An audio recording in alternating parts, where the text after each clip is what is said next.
Where did the inspiration for the video come from? You know, to me, when I started looking at your account, I'm like, I think old boy just took all of his experience of working in a shop, being a supervisor, being a superintendent, and just having fucking fun with it.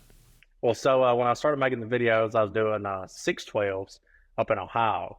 That's where I started up this big plan, was building a whole turnkey plant, 18 lines, all 120 foot tall. So we had a bunch of guys out there working. I'm talking about plumbers, HVAC, electrical, straight steel guys.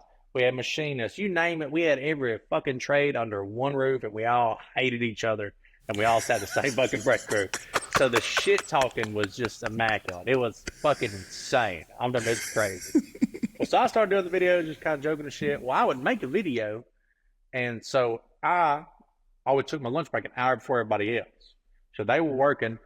So as a supervisor, I'd get out there. So I would fucking run through the job site and see if there's anything that we need to do later that day while they were all taking lunch. Well, I'd post that fucking video at 12:01 as soon as my lunch break ended. Well, sure enough, these cops They would all watch it. They would all fucking watch it.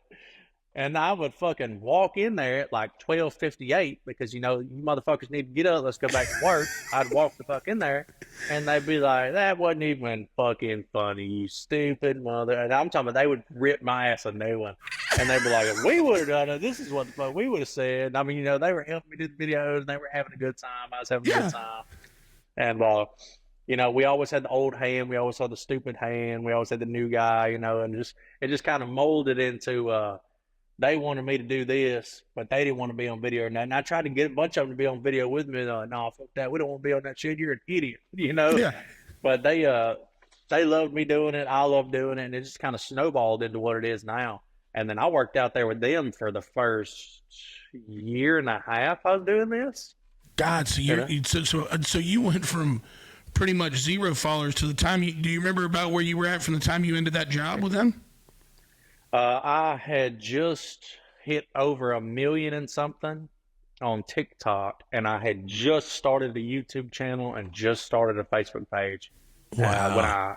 I pretty much, I had to quit. I mean, it was more or less getting fired, less of getting to quit, because it had just got to the point to where I was growing, and I had people that wanted me to come to an event. Mm-hmm. You know, and I was like, I would love to come to an event. I really would, but I can't get off work.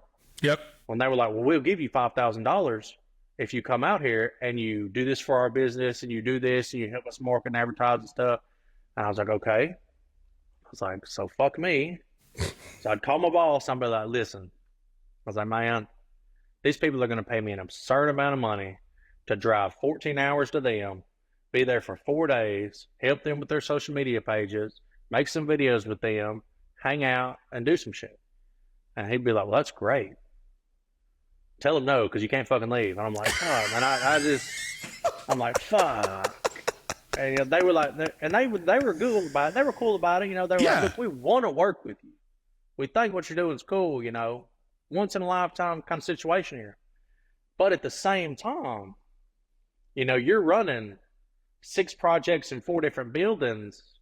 You're doing payroll. You're doing our safety inspections and sheets in the morning. You know, you're working with everybody else. You can't be gone every other weekend for 4 days, 5 days. Yeah, you're kind of the glue. Yeah, you know, I was like, yeah, I fucking know. And I was like, well, can y'all send a temp up here for me? Because I was like, pretty much anybody can do what I do. The only difference between me and anybody else is I just know everybody. That's it. Yeah. And they were like, well, we'll try. And, you know, we tried it a couple of times, man, and it just wasn't working. Yeah.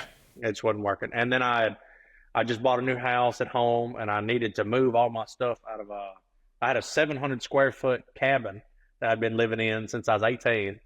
And I loved it. I loved every fucking minute. But my wife was like, we literally cannot live here.